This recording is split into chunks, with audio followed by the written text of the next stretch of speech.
शिबली फराज लाहौर में मीडिया से गुफ्तगू कर रहे हैं। प्राइम मिनिस्टर का एक कानूनी हक होता है,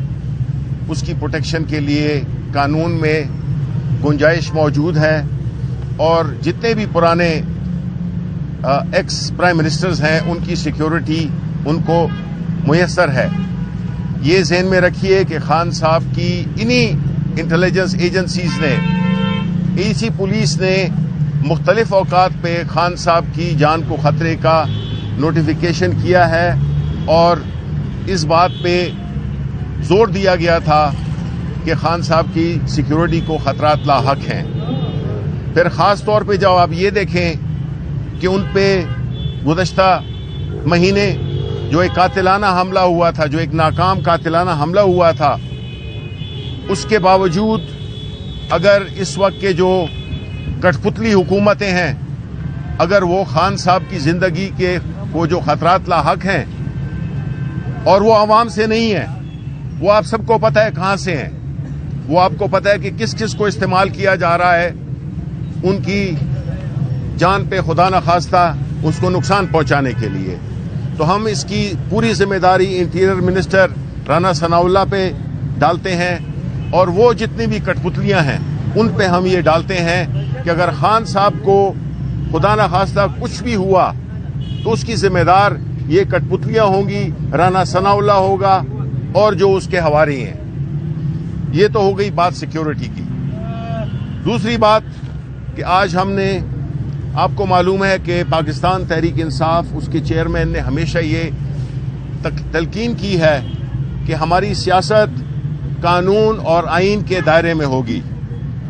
और इसी सिलसिले में जो भी हमारी सियासी सफर है उसमें कहीं पे भी खान साहब ने ना अवाम को उकसाया है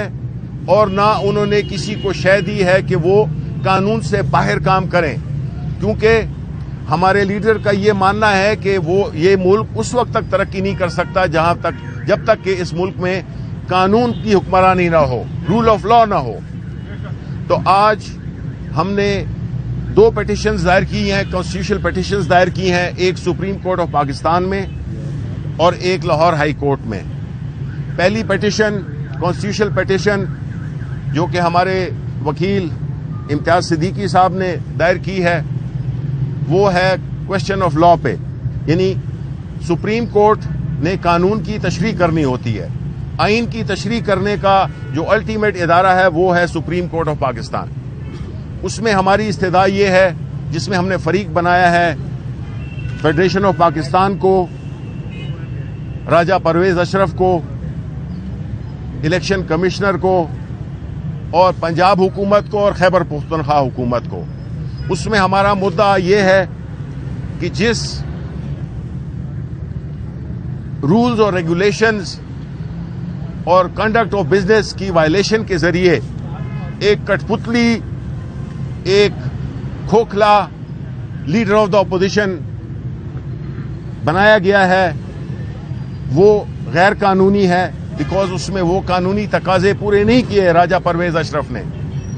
जिसकी बिना पर वो लीडर ऑफ द ऑपोजिशन एक जाली,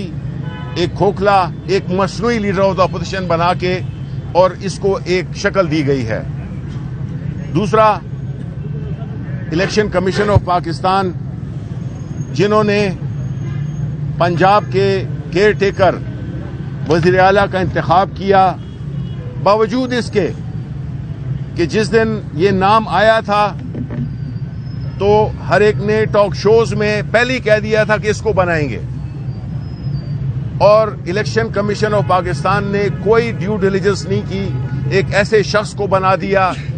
जो कि जिसका किरदार कंट्रोवर्शियल है, उसका जो माजी रहा है, जिन लोगों से उसका ताल्लुक रहा है, जो हरकतें उन्होंने की हैं, उसके बावजूद उनको नॉमिनेट करना, उनको वजीर आला बनाना और फिर एक पीटीआई के दुश्मन को वजीर आला बनाना, जिसका पूरा आप ट्रैक रिकॉर्ड देखें तो वो इमरान खान और पाकिस्तान तहरीक इंसाफ के खिलाफ ज़हर अफशानी करता रहा है। केयर टेकर हुकूमत का जो मकसद होता है वो यही होता है, इसीलिए आइन में डाला गया। इसकी स्पिरिट, इसकी रूह ये थी कि आप ऐसे शख्स को लगाएंगे जो कि एक अच्छे किरदार का मालिक हो, और दूसरा यह है कि उसकी कोई सियासी वाबस्तगी नहीं हो, क्योंकि उसने इलेक्शन करवाने हैं, एडमिनिस्ट्रेशन उसने देखनी है जिस तरह का। लेकिन हम देखते हैं कि जिस शख्स को लगाया गया है और जितने भी सवालात उस पर उठ रहे थे वो अब साबित हो गए हैं। आप देख लें उनकी जो काबीना बनी है, ये काबीना भी गैर सियासी बननी चाहिए, लेकिन हमने इसमें देखा है कि ऐसे ऐसे मुतनाज़ा लोगों को डाला गया है जिससे कि साफ लगता है कि ये एक खास एजेंडे पे आए हैं। और चूंकि ये गैर मुंतखब लोग हैं, उनसे लेके केयर टेकर चीफ मिनिस्टर से लेके नीचे काबीना तक, इनकी हर हरकत यही साबित करेगी कि ये इलेक्शंस टाइम पे करने के शौकीन नहीं है, बिकॉज इन्होंने मजे देखने हैं, इन्होंने अपने इक्तदार को तवालत देनी है। ये आइन के भी खिलाफ है और जितनी भी एक जमहूरी अक़दार होती हैं उनके भी खिलाफ है। आप ये भी देखें कि खैबर पख्तूनख्वा में जो वजीर लगाए गए हैं वो सारे सियासी हैं, अक्सरियत सियासियों की है। तो कैसे तवक्को करें हम कि ये आए हैं फ्री एंड फेयर इलेक्शन करने के लिए। दूसरी पिटीशन जो हमने की है वो की है लाहौर हाई कोर्ट में हमारे अली जफर साहब ने, और उसका मुद्दा ये है कि आर्टिकल 105 की वायलेशन हो रही है और गवर्नर इलेक्शन की तारीख नहीं अनाउंस कर रहा। देखें, ये इस किस्म का जो एक अंधेर राज और चौपट राज है जिसमें कि कानून आइन को बिल्कुल एक रद्दी की टोकरी में डाल दिया गया है अमली तौर पर। जब बात किसी हमारे पीटीआई के लोगों को पकड़ने की आए तो उसमें फिर आइन की रेफरेंस होती है। ये सिलेक्टिव नहीं होता आइन, इसमें नंबर 1 शिक्स से लेकर और आखिर तक इसकी अमलदारी ये रियासत की जिम्मेदारी है। और जिस तरह से ये इस इलेक्शन की तारीख ना अनाउंस करके आइन शिकनी कर रहे हैं, और आइन शिकनी पे आर्टिकल 6 लगता है, ये मत भूलें। ये नहीं है कि आप इस मुल्क को एक बनाना रिपब्लिक बनाएं, आप इस मुल्क में आइन को महज एक दिखावा बनाएं। आप ये नहीं कि इस मुल्क में सिर्फ जिसकी लाठी उसकी भैंस हो। ये आइन में इसकी सेलेक्टिव अमलदारी ने इस मुल्क को इधर तक पहुंचा दिया है जहां के एक शदीद मुआशी अदम इस्तेकाम है, एक शदीद सियासी अदम इस्तेकाम है। और हमारा मानना यह है, हमारी पार्टी का, कि आप अवाम से मैंडेट लें इन मसाइल को हल करने के लिए। ये साजिशों के जरिए लोगों को बिठाना उठाना ये नहीं चलेगा।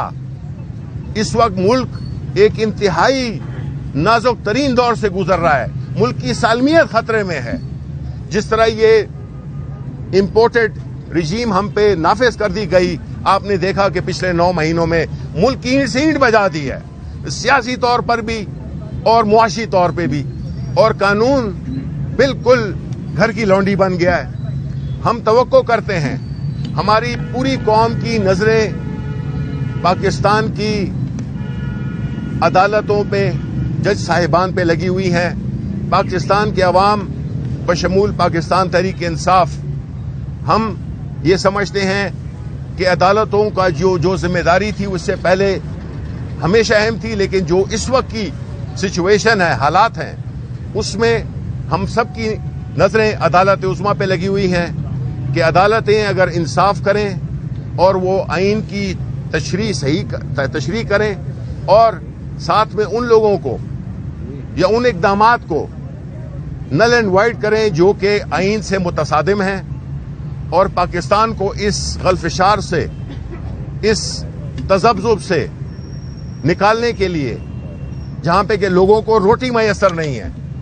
पाकिस्तान के जो गरीब आवाम हैं और मिडिल क्लास हैं वो बिल्कुल पिस चुकी है। डॉलर का रेट देखें, या और अशिया की चीजें, इकोनॉमिक इंडिकेटर्स आप देखें, तबाही की तरफ हम पहुंच चुके हैं, डिफॉल्ट हम एक्चुअली कर चुके हैं। ऐसी सूरत हाल में अदलिया पे एक बहुत ही अहम जिम्मेदारी आती है और हम यकीन रखते हैं और हम उम्मीद रखते हैं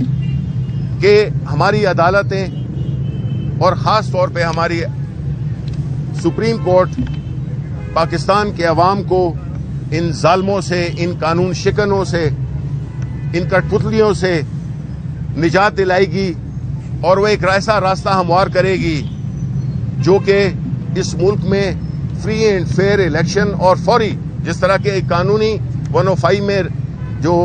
रिक्वायरमेंट होती है उसके मुताबिक वो इलेक्शन की डेट अनाउंस करें और वो एक माहौल पैदा करें जिसमें कि ये न लगे कि पूरी जो माफियाज हैं वो तहरीके इंसाफ के खिलाफ, इमरान खान के खिलाफ सफारा हो चुकी हैं। अब पाकिस्तान के अवाम ने फैसला करना है कि हमने किस तरह से शिकस्त देनी है और हमारी ये खुशकिस्मती है कि हमें इस नहज पे एक ऐसा लीडर मिला है इमरान खान की सूरत में जो कि न डरता है न झुकता है, सिर्फ अगर झुकता है तो अल्लाह ताला के सामने झुकता है और उसी पे उसका ईमान है। ये मुल्क किसी की जाती जागीर नहीं है, ये मुल्क पाकिस्तान के अवाम का मुल्क है और इस वक्त अगर किसी पे सख्ती आई हुई है, जिस पे जुल्म हो रहा है, वो है पाकिस्तानी अवाम। तो हम अदालत उज़्मा से एक बार फिर ये तवक्को रखते हैं कि वो इस मुश्किल सूरत हाल जिससे कि एक इम्पोर्टेड हुकूमत ने हमें दो चार कर दिया है, उससे हमें निजात दिलाएंगे